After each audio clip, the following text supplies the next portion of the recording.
Alô você! Eu sou o Gabriel. E eu sou o Ricardo. E esse é só mais uma opinião sobre ciência. Estamos aqui para mais um episódio do nosso Só Mais Uma Opinião sobre Ciência, onde a gente vai falar sobre algumas notícias de ciência e discutir, meter o nosso bedelho, falar besteira sobre isso. Não tanto besteira, um pouquinho provavelmente, mas alguma coisa sempre um pouco da nossa consciência. Mas antes de mais nada... E peraí, hoje o episódio é temático, né? Hoje a gente vai falar de astronomia. Hoje a gente vai falar da nossa área. Então, como ditos entendedores da área, a gente tem que falar o menos de bobagem possível hoje. Olha Tarefa a responsa, difícil, né, bicho? Tarefa difícil, não esperem muito. Exatamente. Sem pressão. Então, antes de mais nada, vamos começar com vendendo o nosso jabá? Sim, nós originalmente somos um podcast, só mais um podcast sobre ciência. Você nos encontra em provavelmente a sua plataforma de podcast favorito, seja Spotify, Google Podcast, Overcast. Mas nós ancoramos o nosso podcast no Anchor, tá? Ele faz um serviço muito legal, você pode ir lá baixar o nosso podcast, ouvir por lá também. Nós temos uma página no Facebook, só procurar por só mais um podcast sobre ciência. Lá na página a gente coloca as atualizações, quando sai vídeo, o tema do vídeo. Temos também um grupo do Facebook, também chamado Só Mais Um Podcast sobre Ciência. Pô, mas já tem uma página, por que precisa de um grupo? Essa é uma ótima pergunta. A gente precisa por causa das políticas do Facebook. Você, por acaso, se segue a página, pode acabar sem as informações. Elas podem ficar lá para baixo na sua timeline. Enquanto que se você estiver no grupo, você vai ser instantaneamente informado quando for lançado um novo episódio ou quando a gente só quiser informar vocês de qualquer coisa. O que mais que a gente tem? A gente tem um e-mail, se por acaso você quiser mandar um e-mail pra gente por qualquer motivo que seja para corrigir, criticar ou qualquer coisa que seja. O nosso e-mail é smupsc1@gmail.com. Se você não pegou, é só pensar em só mais um podcast sobre ciência. Pega as iniciais, mete um 1 na frente, @gmail.com. Mas, se por acaso você está nos vendo no YouTube, por favor, você se inscreva no nosso canal, ative o sininho, dê like nesse vídeo se você gostou, dê dislike se você não gostou. Se por acaso você não gostou, comente o que você não gostou, tá? Nos corrija se for o caso. E se você gostou aí, cara, aí você pode dar like, curtir, fazer o que você quiser, deixar comentário, tranquilo. Se você gostou, não tem problema nenhum. Se você não gostou, nos dê um feedback. É isso? É isso, eu acho que eu tenho dois recados antes da gente começar também. Primeiro recado tem um material bem legal sobre o podcast da semana passada, que foi sobre a Bramon, que a professora Daniela nos enviou, que eu deixei anexado no vídeo do episódio 3, legal. Que é o vídeo que saiu no mesmo dia, tá? Eu não sei se o Ricardo estava sabendo disso, mas já estou avisando não agora estava também. Sabendo. Tem um material lá também, se quem quiser fazer o acesso e tal. Pra quem não assistiu o episódio, vale lá conferir. É uma coisa até sobre a gente vai falar durante as notícias hoje também. E o segundo recado hoje vocês estão órfãos de podcast. Hoje, no dia que está saindo esse vídeo, nós não vamos lançar o podcast. Nós temos problemas, de certa forma, pessoais. Eu espero que na próxima gravação eu já esteja na minha nova casa. Então, esse processo eu acho que quem já passou por mudança sabe que é meio complicadinho. Então, de qualquer jeito, essa semana não vai rolar podcast, mas vai rolar esse vídeo, como vocês estão vendo aqui. Beleza? Beleza. Então a gente faz um sumário ou só fala as notícias? Não, vamos já falando as notícias, né? Como eu falei, hoje vai ser um podcast temático de astronomia. Então, acho que não tem muito o que de sumário falar, né? A gente só vai passando pelas notícias. A gente vai começar por uma notícia que não é nova, tá? Uma notícia que já tem aí quase um mês, na verdade. Saiu no dia 16 de setembro. Que foi a detecção de um planeta ao redor de uma anã branca. Pô, mas que diabo que é uma anã branca, né? A gente tem uma boa noção do que é o nosso Sol, né? A nossa estrela. E uma anã branca, ela é um remanescente estelar. tá certo? Ela é composta basicamente de matéria que foi eletronicamente degenerada. E o jeito mais fácil, mais simples de entender a anã branca é uma estrela morrendo. Tá? O que acontece? Você tem ali a sua estrela normal. O que acontece quando ela fica sem combustível, né? A gente tem ali várias... na estrela, esqueci o nome agora, quando você queima coisa. Quando começa o processo de morte da estrela, ela vira uma gigante vermelha.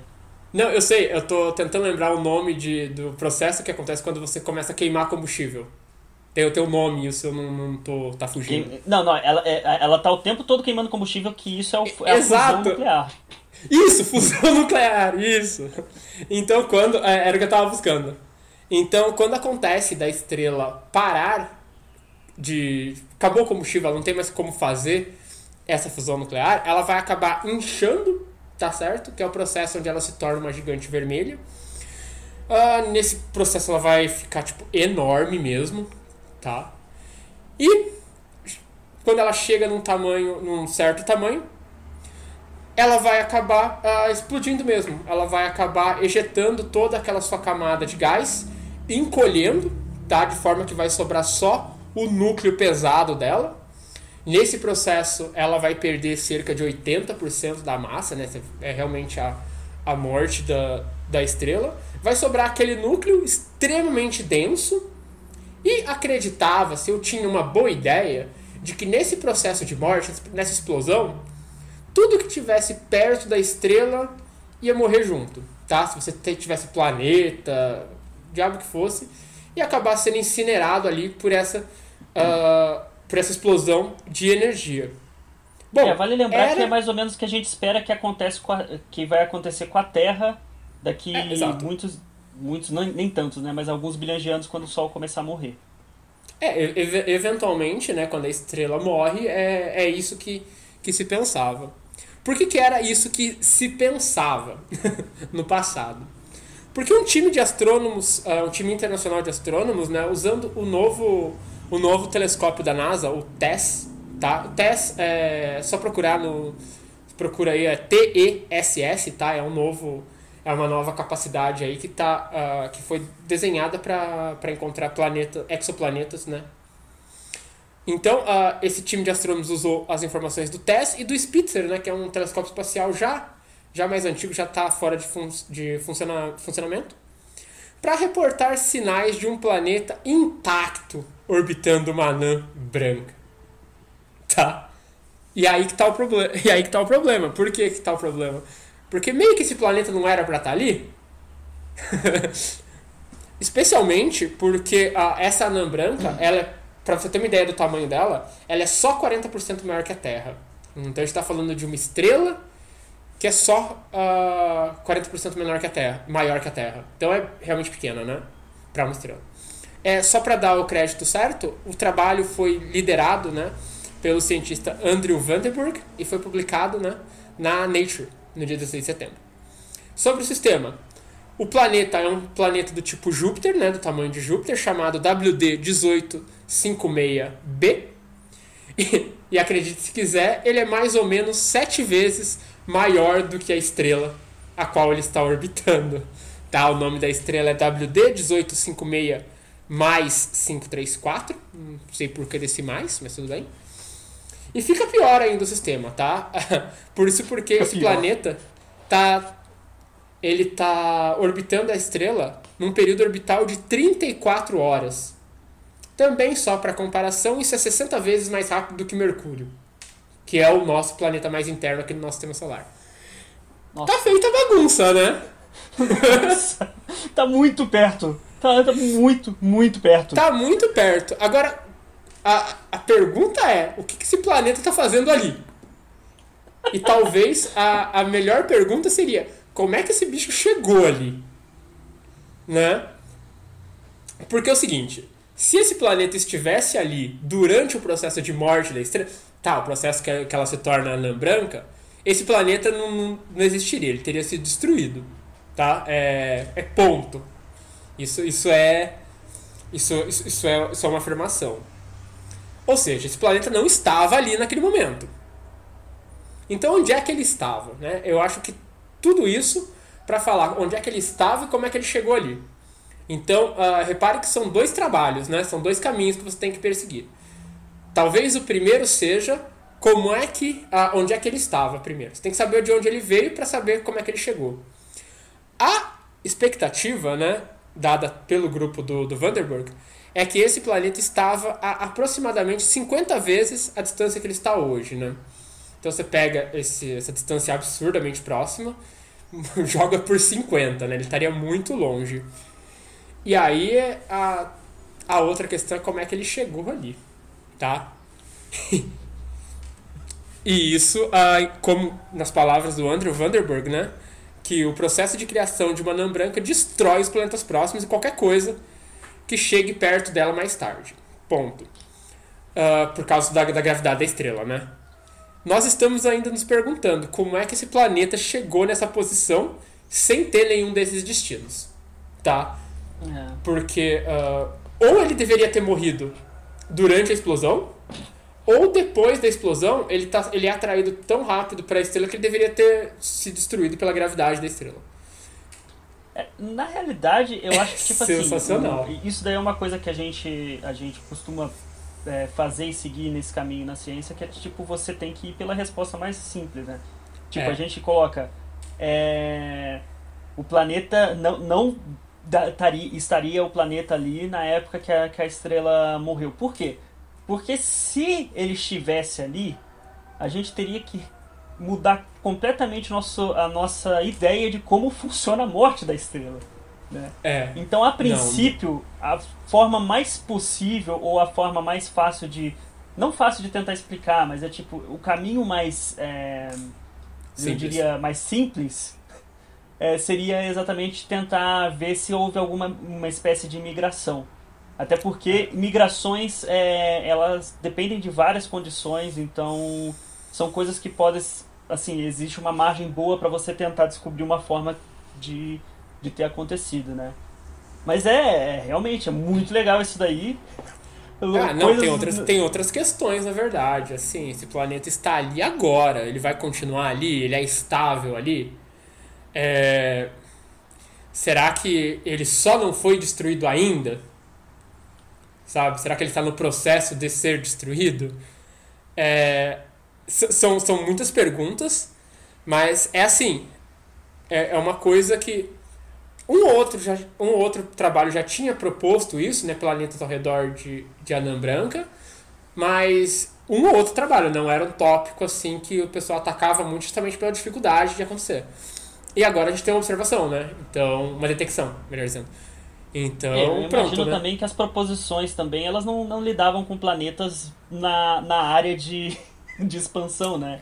Então... especialmente nessa distância, né?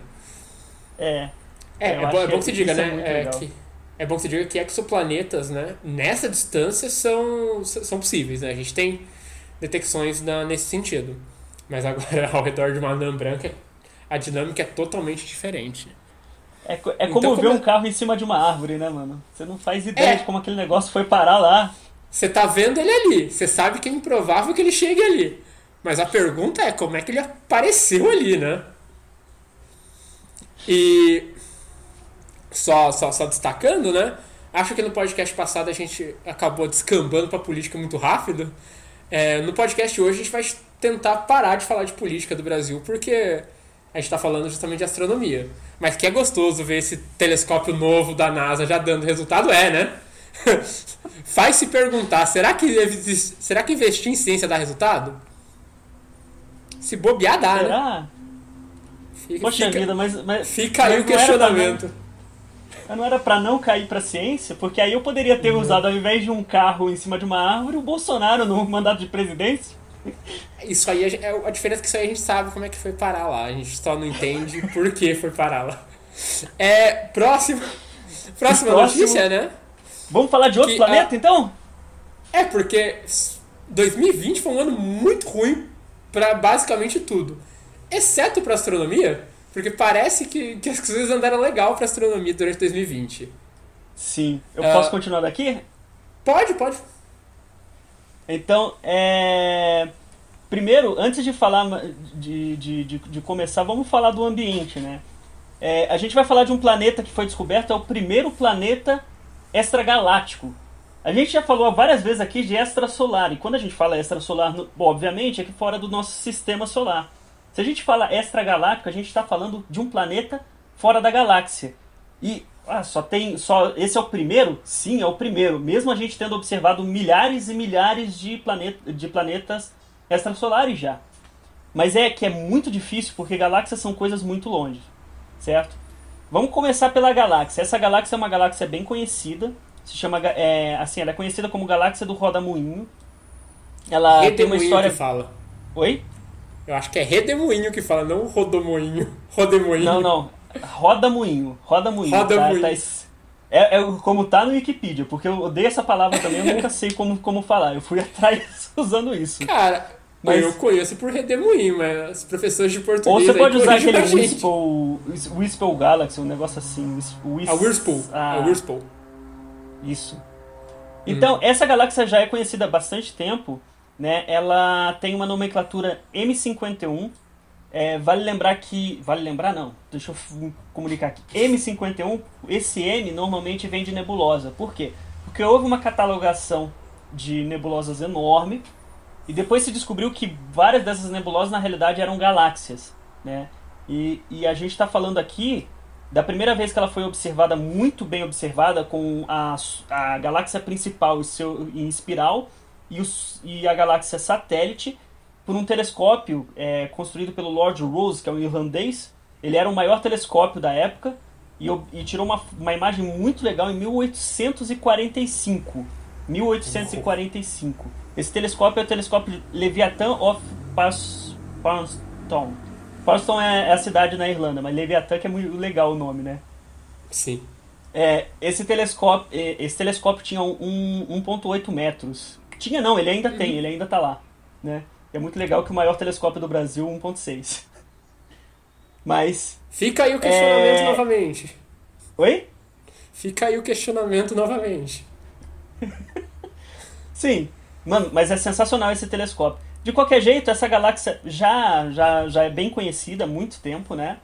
Então, ela é M51 e é uma galáxia em espiral como a nossa. É muito bonita de ver a imagem. E se observou esse planeta. Se ele for de fato confirmado, porque ainda falta confirmação, ele vai ter a nomenclatura, vai ser a primeira nomenclatura desse tipo, levando o M51, que é o nome da galáxia, o LS, que provavelmente vem do sistema, Sim.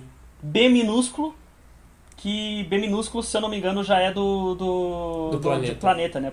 Planeta Sim. É definido com letras e minúsculo. Certo? Sim. Boa. Então, mas para se observar isso, usou-se o quê? Uma tecnologia nova? O que aconteceu? Na realidade foi uma cagada. Foi algo muito legal. Por quê? Você tem nesse sistema um buraco negro ou uma estrela de nêutrons, que é um objeto... Da galáxia, né? Oi? No centro da galáxia, né? Não. Eu estou falando do sistema. Não estou falando do centro da galáxia, estou falando do sistema. É o que esse planeta orbita. Então você tem um buraco negro ou uma estrela de nêutrons, que é um objeto muito, muito, muito massivo, certo? E esses objetos são tão massivos, porque normalmente eles vêm da morte de uma estrela gigante, que é muito, muito maior que a do Sol, certo? E eles são tão massivos que se uma estrela menor passa por ele, ele absorve essa estrela, ele consome, ele come. São devoradores de estrelas esses objetos. Então, se sabe que é um buraco negro ou uma estrela de nêutrons, e ele está exatamente fazendo isso, comendo uma estrela. E é esse sistema que o bendito do planeta está orbitando. Né? Não, E aí... Mas assim, se você acha que é catastrófico e ruim, né? Não, é catastrófico e bom, porque se não tivesse acontecendo toda essa bagunça, a gente não teria encontrado. Exatamente. Por quê? Porque esse fenômeno de quando a estrela está sendo devorada, ela faz com que se emita uma radiação raio-x. Né? Um raio-x, basicamente. Né? E esse raio-x é bem específico. E no caso desse sistema, a fonte ela é muito pequena. É uma fonte de raio-x pequena. Essa fonte pode ser maior e nesse momento é bem pequena. Pequena o suficiente. Assim, você pode medir facilmente, porque é uma fonte muito energética, mas como ela é pequena, o feixe, se passar algum objeto na frente, pode bloquear esse raio-x. Sim. Que é basicamente o que a gente faz quando a gente tira uma chapa, tirar o raio-x, né? Tipo, você joga um feixe de luz, passa pelos seus ossos, fica bloqueado nos seus ossos, e o resto bate na placa de foto. Então, a gente está literalmente tirando um raio-x de um planeta em outra galáxia. Certo? E foi isso que aconteceu. Um planeta que passou na frente, teve um trânsito, ou seja, essa emissão de raio-x, esse fluxo de raio-x chegando no telescópio, ele foi cortado durante 3 horas. Foi um trânsito de 3 horas. Estima-se que o planeta tem o tamanho de Saturno, né? Não é tão maior, grande assim. Mas também não é o menor. Exatamente, é um gigante gasoso. Sim, só para constar, o paper nem foi publicado ainda, foi publicado, na realidade o que foi colocado foi no Archive, eles liberaram no Archive o pré-print, né? Provavelmente está em fase de publicação, obviamente. No Archive no Archive tem informação que o paper foi submetido, não diz para onde. Mas é provavelmente para uma revista grande, porque é uma descoberta enorme. Sim, sim.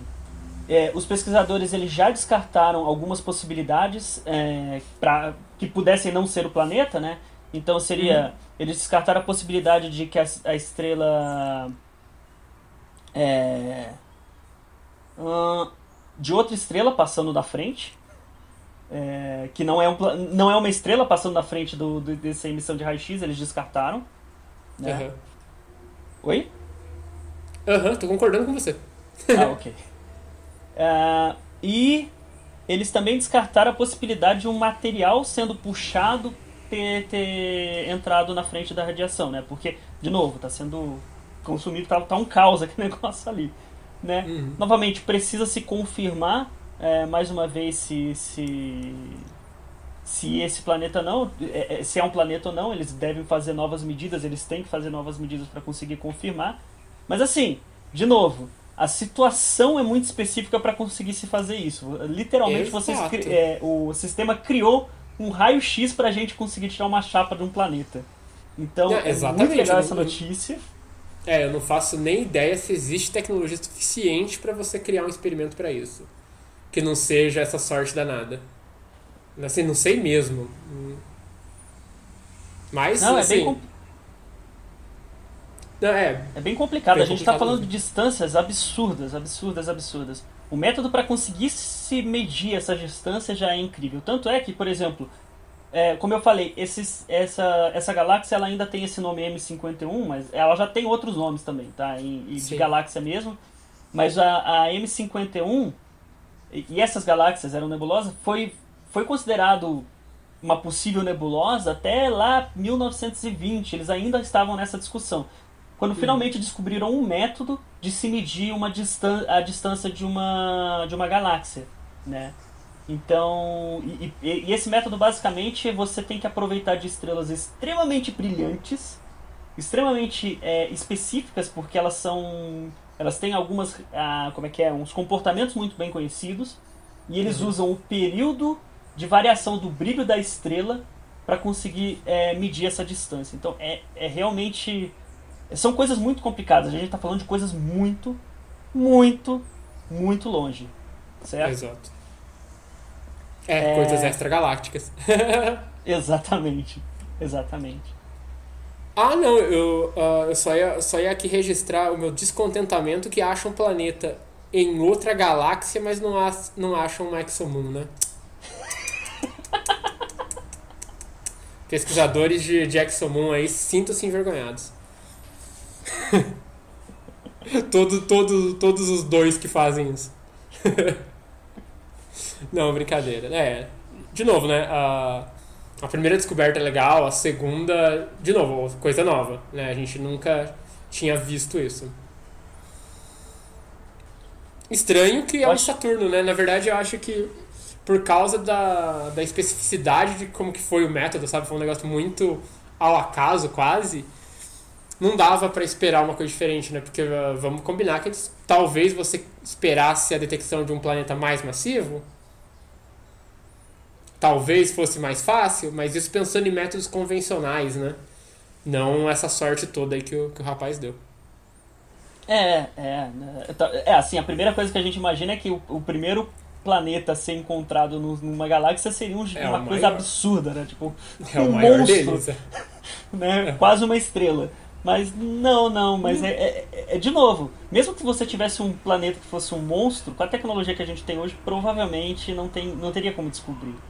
Isso é meio que algo muito específico dessa situação. Tá acontecendo um negócio. Tá sendo uma estrela está sendo devorada no lugar pra isso poder acontecer. Aconteceu, né? Aconteceu. Eu tô olhando aqui pro lado porque tá passando um caminhão de verdura, eu acho, aqui gritando. Aqueles carros com alto-falante, sabe? Parou? É o carro da coleta do óleo, não é o carro, não é do carro da verdura, não. É o carro da coleta do óleo. Vamos pro próximo? Vamos pro próximo. O próximo é um pouco menos legal. É muito legal ainda, mas um pouco menos legal. Eu já chamei ali o gancho dos satélites, né, das exoluas, para justamente falar de satélite, só que aqui no nosso sistema solar, né? Exceção feita a Mercúrio e Vênus, todos os planetas do nosso sistema solar têm luas. Tá? Algumas dessas luas capturadas, outras formadas ali próximo, outras que a gente ainda não tem muita ideia de como é que elas formaram. Atualmente, o planeta que mais tem satélite confirmado é Júpiter, né? Aliás, Júpiter é o segundo que tem mais, Júpiter tem 79, e Saturno é o que tem mais. Saturno tem 82 confirmados. Não. Confirmados, não são candidatos. Não. Júpiter passou Saturno em 2018 com aqueles outros. Eu acho que você teve. Lá. Não, então, eu acho que houveram mais descobertas em Saturno. Nesse meio tempo. Houveram mais descobertas? Nesse meio tempo. Eu acho que sim, porque atualmente no ranking de confirmados, né, não de candidatos, Saturno tem 82 confirmados. Vamos só pesquisar aqui, tudo ao vivo, né? É tudo ao vivo, né? Eu tô pesquisando Saturno, você pesquisa Júpiter, tá? Tudo bem.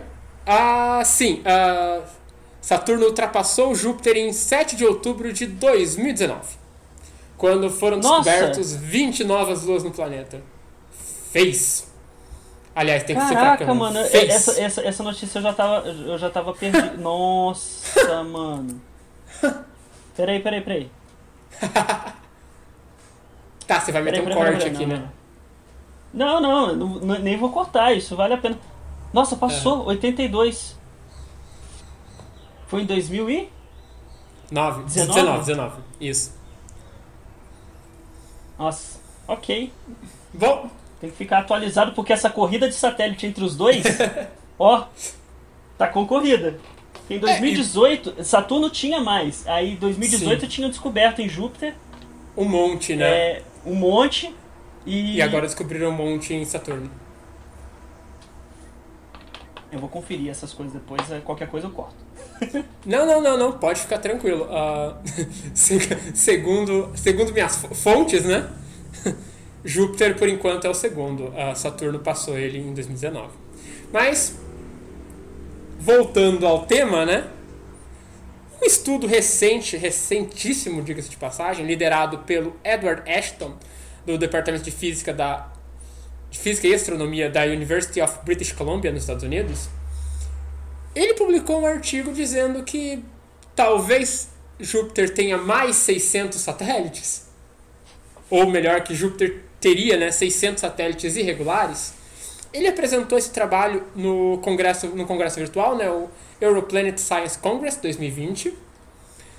E qual que é a ideia dele? Tá? Então, calma, torcedores, calma. Primeiro que os astrônomos eles não observaram as 600 luas que eles dizem.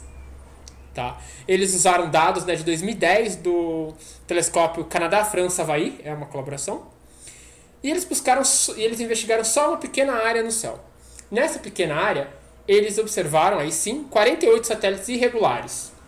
E a partir desses dados, baseados nisso, né, eles extrapolaram o número de lua até chegar no número 600. Tá? Então foi feita uma extrapolação.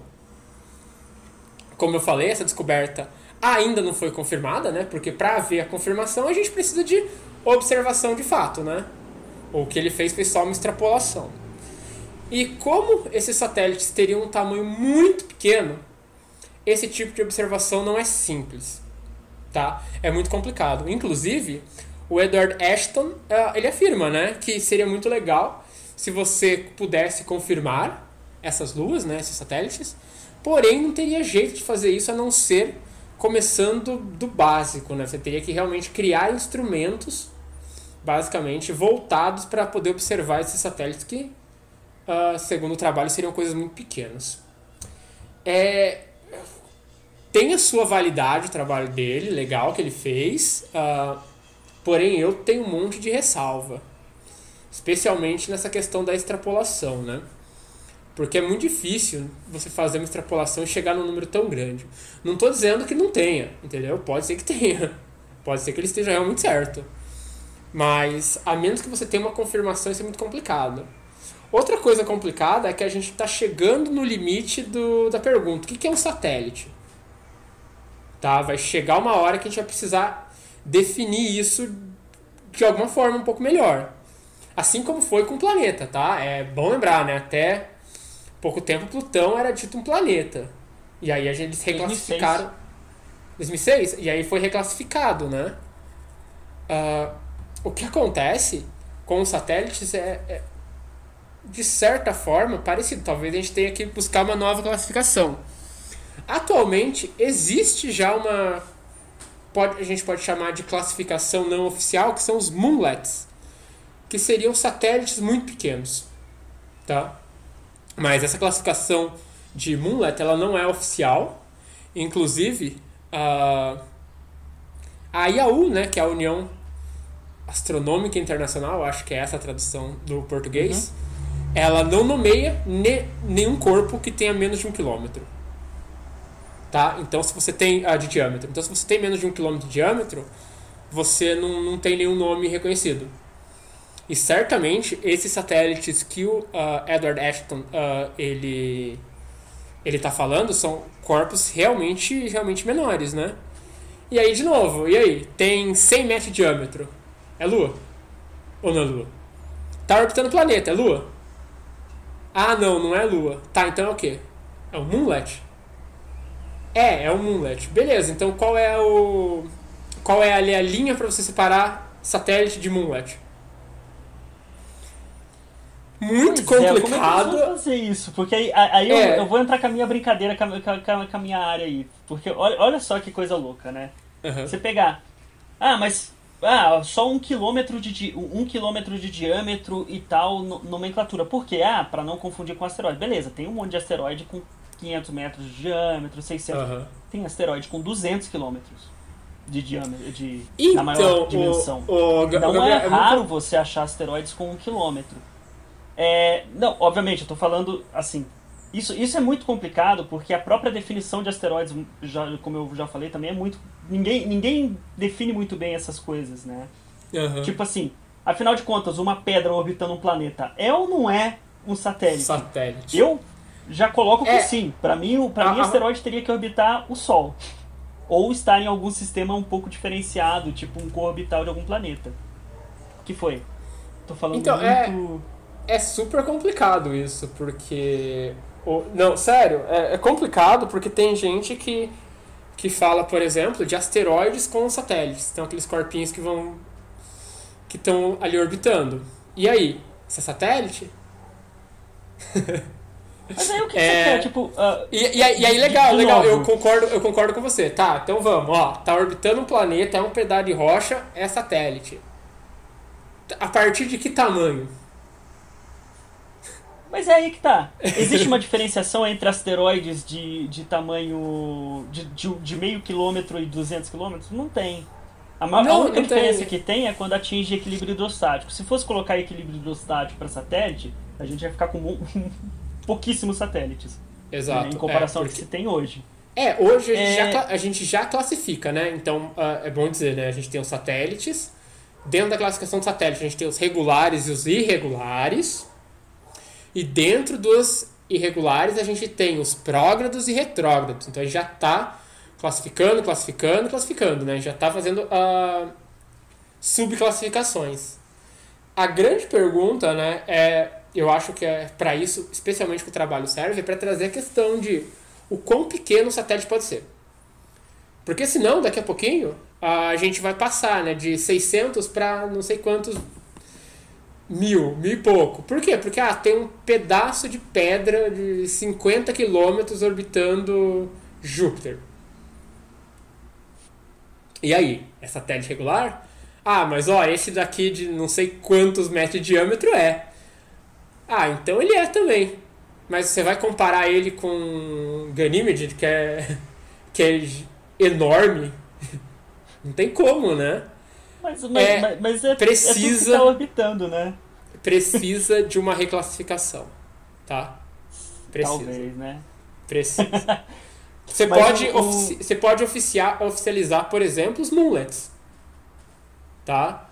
Que já é ali uma classificação aparentemente não oficial, mas aí você dá uma oficialidade para elas, dá uma especificidade, para ser moonlet tem que ter esse tamanho, tem que estar nessa órbita, naquela órbita, entendeu? Porque aqui a gente está falando só de tamanho. A gente não tocou em massa, a gente não tocou em direção do movimento, nada disso, tá?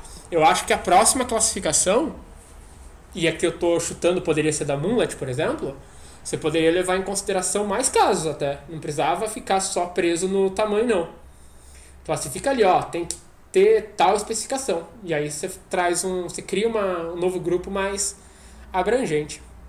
Tem os submoons, né? Submoon é um negócio que a gente não fala, mas que é uma coisa que o pessoal já pensa, que são luas de luas.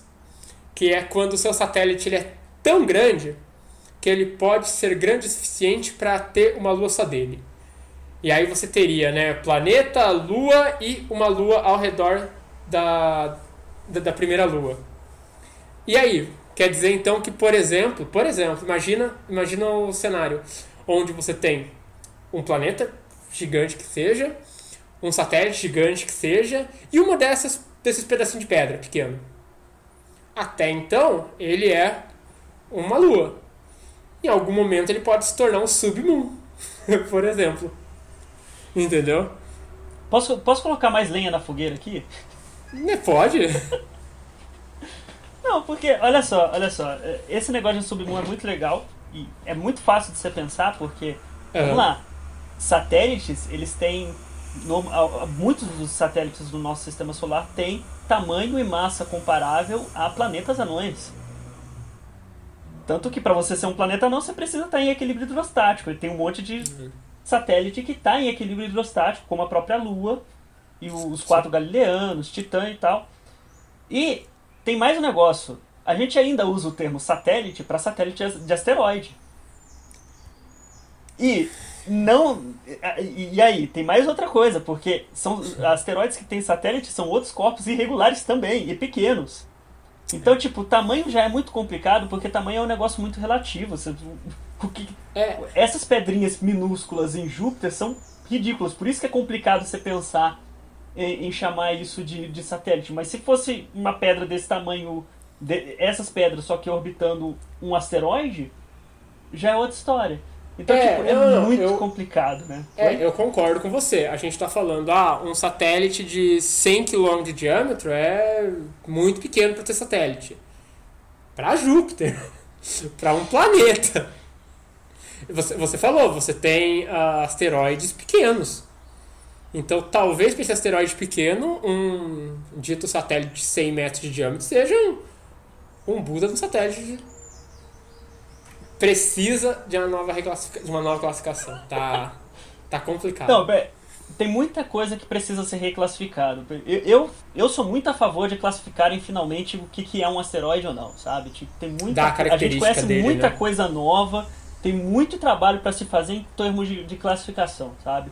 E eu acho que, as duas coisas estão meio que ligadas. Tanto o satélite quanto o asteroide, eles necessitam de serem classificados juntos, exatamente por causa que eles têm esse limiar. Mas ainda existe o problema dos cometas, né? que é mais Não, um rolo. a Então, gente tá groselhando aqui, mas essa discussão é uma discussão muito, muito profunda. Tá? Não é uma discussão. Assim, se você pensar, mas é só classificar. Eu ouvi o Ricardo Gabriel falando, é só classifica e vai embora. Não, não é só classificar, não. É uma. Classificar um objeto ou reclassificar um objeto é uma briga boa, tá? Criar uma especificidade, uma nova classe é uma briga boa.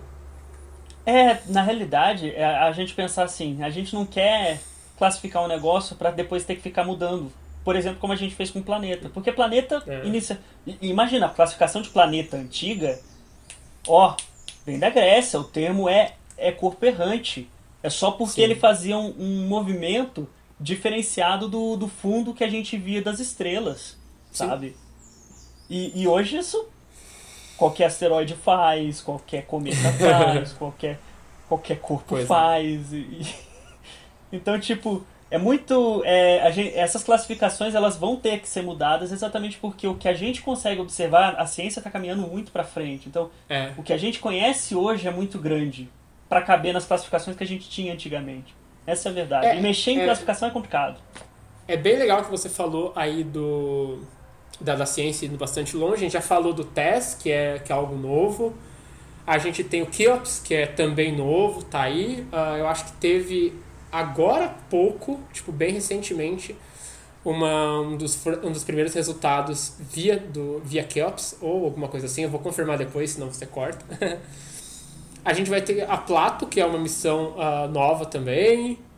E a gente vai ter um novo observatório sendo ou planejado ou construído, não sei em que pé que tá, que é o Vera Rubin Observatory, que é um observatório novo, que vai ter, por exemplo, capacidade para detectar essas luas propostas pelo Ashton, se por acaso elas realmente existirem. Então, quer dizer, a gente vai afinar ainda mais, melhorar ainda mais o nosso olhar, então provavelmente a gente vai ver objetos ainda menores. E aí vai ter que chegar uma hora que você vai ter que falar, a partir de agora não é satélite mais, porque senão a gente vai descarrilhar de ter satélite, né?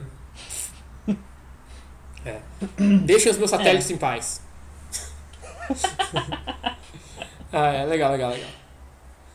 Você vai falar. O próximo eu vou. Só fazer um disclaimer: todos esses satélites que a gente falou são satélites naturais. Pessoal aí da engenharia espacial nesse momento tá falando, mas e o satélite lá da Iridium, qualquer coisa que tem, não sei, dezenas de metros? Satélites naturais, tá, gente? Satélites naturais, satélites artificiais, são coisas diferentes. Então, eu digo mais, a discussão de classificação também deve ter por aí, porque você tem objetos satélites imensos, como calma, deixa eu brincar um pouco com essa parte.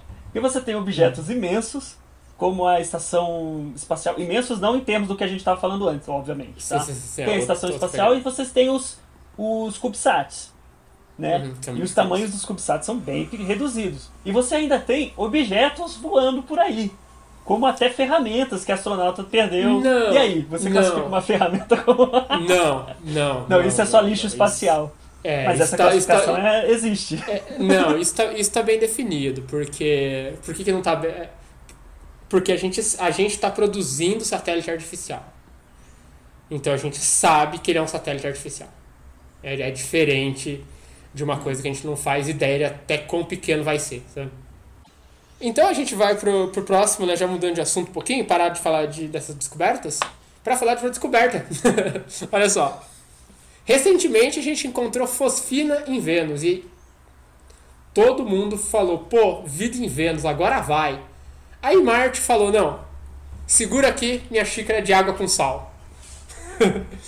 Isso porque novos dados de uma sonda que está orbitando Marte aparentemente corroboram uma ideia lá de 2018 que dizia que tinha um lago de cerca de aproximadamente 1,5 km abaixo da camada de gelo do Polo Norte marciano.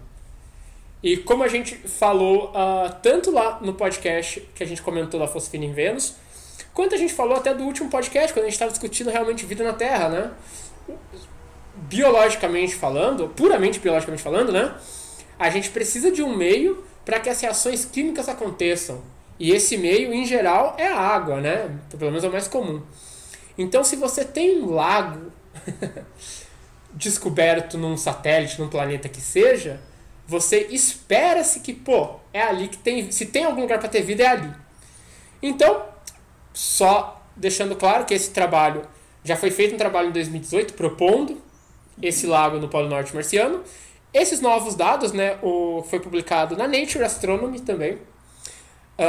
Foi agora, do dia 28 de setembro. O líder do trabalho é o Lauro, S.E. Lauro, eu não peguei o nome completo dele, então não sei se ele é um ele ou ela. Tá? E ele fez essa análise adicional desses dados, dando pistas de que existem, além desse lago que foi lá proposto em 2018, outras piscinas, né, ao redor desse reservatório principal. Então você teria ali, eu não conheço classificação de rio, lago, esse tipo de coisa. Então eu vou só chamar de pequenos lagos, ou como eles dizem na matéria, piscinas realmente ao redor desse reservatório. Se existir, esse lago central teria cerca de 600 km quadrados, ou seja, enorme. E para ele não estar congelado, e aí vem o grande problema, pelo menos do ponto de vista de vida, é que essa água teria que ser extremamente salgada. Tá? E qual que é o problema? Apesar de, nas palavras do Roberto Orosei, que foi quem liderou o trabalho lá de 2018, apesar de ser o mais próximo de habitável do que já foi encontrado em Marte, a gente não sabe exatamente se tem alguma coisa vivendo nessa água, porque ela é realmente muito salgada.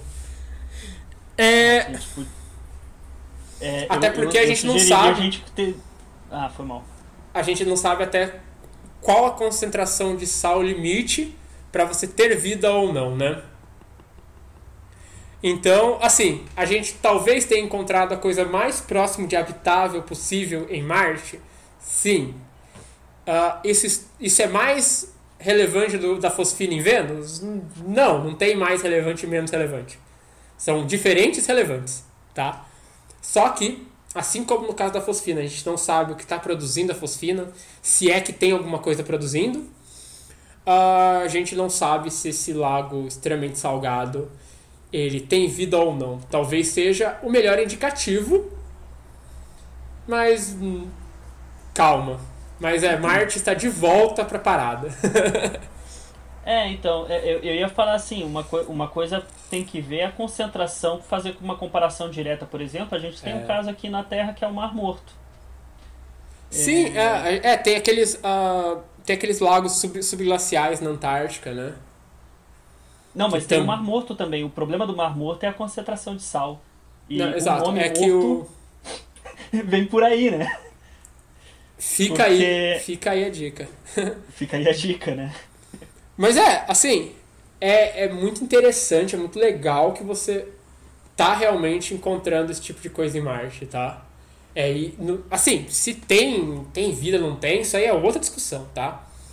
É muito legal que você reanalisa alguns dados e você corrobora aquelas conclusões que você chegou lá atrás, né?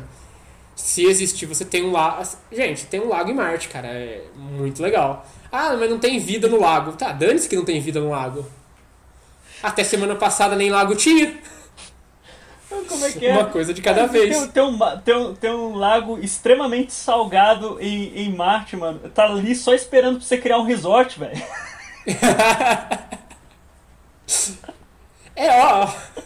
Se você precisa de mais motivação pra deixar a Terra, fica a dica. Tá? É legal, né? Porque agora a gente só falou de Vênus nesse último mês e aí Marte surpreende a gente de novo, né? Não, sim. Legal. Nossa, essa busca é a ciência legal. Evoluindo, né? Sim. Os métodos de análise evoluindo. Eu não sei até que ponto o GMT vai investigar esse tipo de coisa. Aí falando de mais um telescópio, já que a gente falou de tantos aqui, falar de mais um. Porque o GMT, o primeiro ano dele é de busca, dedicado para busca de vida, né? De vida fora do planeta terrestre. Obviamente não é exatamente aí os planetas eu vou enfiar um enorme parênteses nisso, porque se você quer financiar um telescópio muito grande, muito caro, tem as palavras-chave que você usa, tá? O telescópio espacial Kepler, que deu tanta coisa boa pra gente, do ponto de vista de satélites extrasolares, planetas extrasolares, tem inclusive ali um satélite extrasolar que o pessoal, alguns argumentam que pode ter sido detectado, não sei o quê, mas a missão do Kepler, ele foi vendido como: nós vamos encontrar um planeta com as características da Terra ao redor de um sistema com uma estrela com as características do Sol. Por quê? Porque a gente está buscando vida em outros planetas, tá? Então, eu entendo completamente o GMT colocar lá: não, a gente está buscando por vida. O que não desclassifica o telescópio, entendeu? De jeito nenhum. Ótimo, constrói mesmo, vamos atrás do negócio. Mas a palavra vida em outro planeta, ou vida em outro sistema, ajuda bastante na hora de você vender o seu peixe. Pra ciência sempre foi assim, né? A gente sempre... Assim, existem muitos projetos que só saíram do papel exatamente por algum fundo, desse tipo de curiosidade, não só de curiosidade, mas de impacto desse naipe. E há algum tempo atrás também o que era mais usado também era com sentido bélico, né? A ciência, para evoluir, no fim das contas, a gente sempre precisa dar um jeito, porque é difícil às vezes explicar o que a gente vai achar com aquilo, né? E a gente, o quão importante é investir, né? E a gente está passando por isso agora, né? Você quer ter o seu projeto aprovado, qualquer que seja, doutorado, mestrado, iniciação científica, pós-doc, coloca a palavra Covid nele. Mas eu estudo engenharia. Então eu vou criar uma máquina que vai detectar Covid. Pronto. Legal, agora estou te ouvindo. São palavras-chave aí para você colocar no seu trabalho. Mas, e é engraçado a gente ter que lutar por isso, por rendimento e tudo mais, porque afinal de contas, cientista não é assim um bicho que está à disposição a qualquer esquina também. Não é como se a gente fosse tanta gente assim, né? Isso. Mas hoje não é para polemizar, então próxima notícia. Você quer falar do bólido ou eu falo? Eu posso falar, a não ser que você queira falar. Manda bala. Não, eu vou falar o que você tiver marcado a mais aí, você vai pincelando, beleza? Sim, senhor. Então, foi nessa quinta-feira, não nessa quinta-feira, né, porque esse podcast vai sair muito faz uma semana atrás, na quinta-feira da semana passada, dia 1º de outubro. Dia 1º de outubro, Exatamente. A 1h09 do horário oficial de Brasília. Um clarão assustou uma galera em Santa Catarina e no Rio Grande do Sul. Esse clarão, na realidade, foi um super bólido, né? A princípio a gente pode falar como bólido, mas ele também foi classificado como super bólido. Aparentemente tem a ver com o fato de ele ter tido a magnitude superior à da lua cheia. Ele foi mais brilhante do que a lua cheia no auge da queima, né? E o que é esse super bólido, ou bólido? É um meteoro grande, muito brilhante, muito grande, né? A gente comentou, obviamente vale a gente mencionar, porque no podcast da semana passada a gente trouxe a professora Daniela para falar sobre a Bramon, que é uma agência, que se organiza, né, para monitorar. Oi? Que é uma agência voltada para isso, né? Que é uma agência exatamente para isso, para monitorar. E foi exatamente a Bramon, uma das que detectou. Também foi detectado pelo Clima ao Vivo e o observatório Ellen e Jung. Espero ter falado certo. Ellen Jung, isso. Foram quem captaram esse bólido, né? Que caiu ali na região, na zona rural leste de Caxias do Sul. A leste de Caxias do Sul, né? Então, Já tem algumas estimativas da Bramon de que esse corpo teria entre 3 e 10 toneladas, né? bichinho grande, pesado pelo menos. Brilhou por aproximadamente 6 segundos e explodiu a 22 quilômetros do solo. Eu não posso dizer porque eu não faço ideia como é que... Eu não trabalho exatamente com meteoros, então eu não sei o quão isso é baixo, né? Eu sei que, por exemplo, sei lá, tem uma atitude aproximadamente boa para começar a pensar em satélite a partir de 400 quilômetros, uma coisa assim, né? Então, tipo, é longe de onde os satélites baixos da Terra estão, né? Tanto a Bramon quanto a ESOS, que também é uma agência de monitoramento de asteroides aqui do Brasil, eles comentaram o assunto, mas quem estava mais envolvido aparentemente é a Bramon, que conseguiu fazer a detecção, né? Eles estimam que devem ter gerado meteoritos esse fenômeno. Agora tem que caçar, né? E o brilho foi intenso a ponto de ser registrado por um satélite geoestacionário. Como eu falei, 22 km é muito baixo quando você fala de satélites. E eu falando agora de satélite geoestacionário, a gente está falando de satélites que estão a 36 mil quilômetros de distância, né? Então são satélites muito longe. E ele registrou esse brilho. Então você teve o registro tanto em solo quanto por cima, né? Do espaço. Teve, assim, a notícia que a gente leu, eu vou destacar aqui porque eu achei muito engraçado isso, né? Tipo, ela comentou que alguns moradores ficaram bem assustados com o fenômeno, como a gente comentou no podcast passado, né? O pessoal olha para aquilo, vê que é diferente e começa a criar um monte de coisa, imaginar qualquer coisa. E teve alguns que ficaram decepcionados, porque eles esperavam que esse fosse o meteoro que ia responder ao chamado do Vem Meteoro para acabar com 2020. Que não rolou. Decepcionado com esse meteoro de 3 a 10 toneladas, mas já temos aí um limite inferior também. Próximo meteoro, por favor, se adapte. Você que corra atrás. Só legal que semana passada a gente falou da Bramon, do trabalho dos astrônomos amadores, né?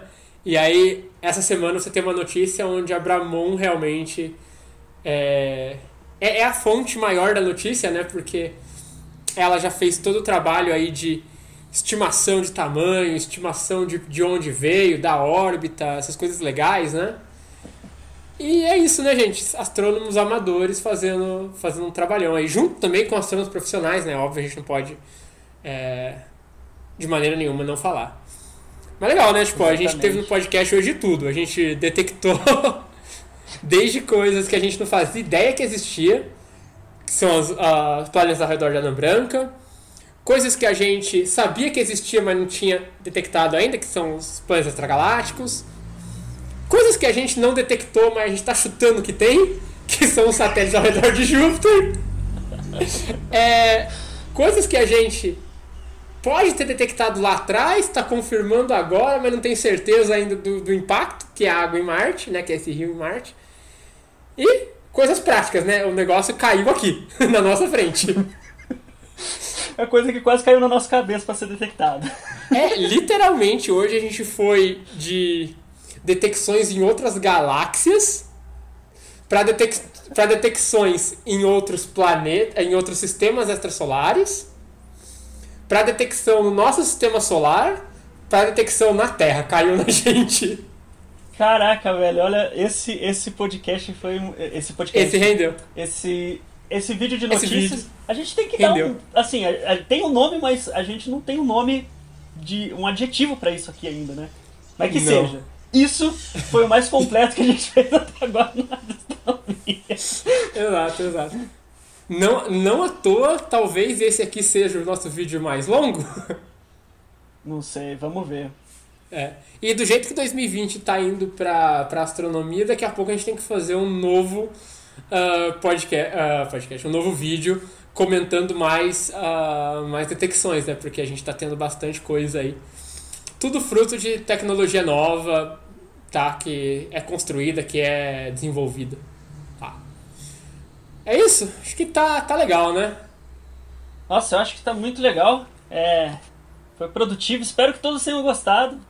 Espero que a gente não tenha falado muita bobagem do tema que a gente é dito, expert, dito, capacitado para falar, né? Na realidade, não, mas capacitado para falar. A gente devia começar a colocar os disclaimers quando a gente tá jogando opinião, porque vamos lá, né, pessoal? Tipo, tem hora também aqui que a gente só tá discutindo mesmo como eu e o Ricardo discutiríamos se a gente tivesse lendo essa matéria junto. Então, sabe, algumas horas talvez até fique um pouco técnica a história exatamente por causa disso. E como o Ricardo fala, a gente groselha também, porque você tem que chutar umas ideias pra depois ver o que... Não, isso não faz sentido. Vamos lá, não dá pra lembrar de tudo ou conhecer tudo, né? Uhum. Mas eu acho que a gente merece um desconto também, qualquer coisa, né? Tamo aí pra isso, né? Desconto nada. Mas deixa eu... Oi? Meteu a cara no vídeo, colocou seu nome embaixo, não merece desconto, não. Deve ser responsável pelo que fala. Beleza. Na realidade, a gente aproveita então, deixa o desafio aí, ó. Se você achou alguma coisa bem besteira do que a gente falou, que tipo, olha, essa ideia foi totalmente estúpida, faça uma retratação. Só seja educado na hora de mandar o e-mail. Mas mande um e-mail, tá, pessoal? Palavras pode machucam, no grupo, tá? Palavras machucam. Vamos devagar aí, gente. 2020 não tá fácil pra ninguém, viu? 2020 não tá fácil pra ninguém. Mas chega por hoje, né? Acho que tá bom. Tá muito calor pra gente continuar essa discussão. Tá muito calor pra continuar essa discussão. Aqui tá frio, cara. Aqui tá frio pra caralho. Mas então, valeu, falou? Gabriel. Até mais. Até nóis. Até mais.